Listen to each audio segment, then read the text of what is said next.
कि आप लोग थोड़ा नजदीक आए, जो भी दूर हैं वो नजदीक आए और दो बात सुने, क्योंकि आप समझिए ये हमारा जो इलेक्शन का टाइम है, ये ऐसा दौर है जहां पे आपको अलग अलग तरीकों से लुभावना देकर आपके वोट को खरीदने और आपको झूठे वायदे करके आपके वोट को गलत जगह पे इस्तेमाल करने के सारे टेक्निक्स जो हैं आप पे आजमाए जाते हैं।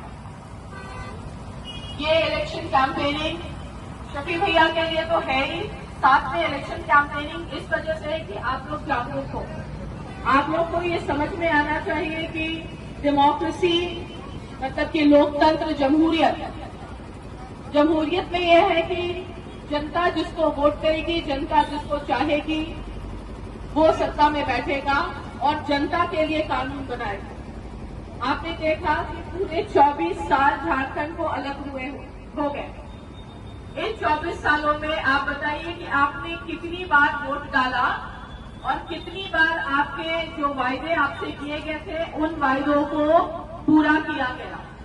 ईमानदारी से कोई भी एक आदमी आए, आप आ जाइए भाईजान, आप आइए सामने आइए, या कोई भी आइए, मैं उनसे पूछना चाहूंगी कि आप बताइए इन 24 सालों में कितने वायदों को पूरा किया गया है।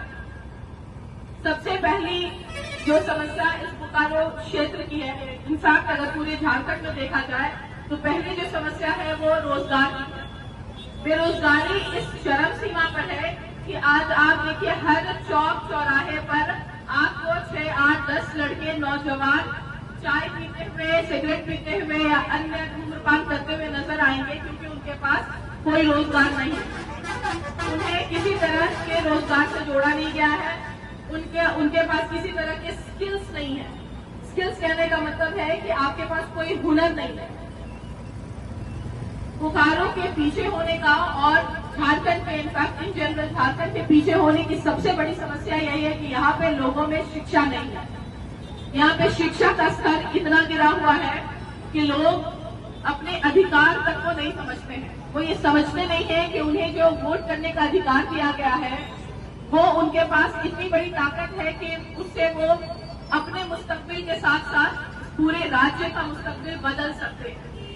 लेकिन आज हम इतने अपंग कर दिए गए हैं, इतने निहत्थे हो गए हैं कि हमें लगता है कि अभी इलेक्शन का टाइम आया है, जिस पार्टी ने जितने पैसे दिए अपने वोट को उन पैसों से बेच दो। और ये मैं अब एक्सपीरियंस के साथ बोल रही हूँ, ये कोई ऐसी बात नहीं है जो आप लोगों से छुपी हुई है। आप लोगों ने खुद भी आजमाया है। बीजेपी को आपने देखा, कांग्रेस को आपने देखा, जेएमएम को आपने देखा। आप देखिए कि जेएमएम की सरकार 3 बार बनती है, आप देखिए बीजेपी की सरकार 3 बार बनती है। क्या इन 6 बार की सरकारों ने एक बार भी इस तरफ अपना ध्यान लगाया कि भाई मेरी जो जिम्मेदारी है एज अ गवर्नमेंट, एज सरकार, क्या मेरी जिम्मेदारी को मैं फुलफिल कर पा रहा हूं या नहीं फुलफिल कर पा रहा हूं?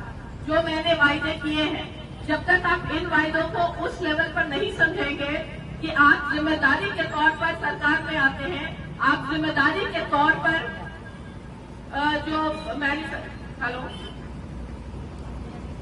आप जिम्मेदारी के तौर पर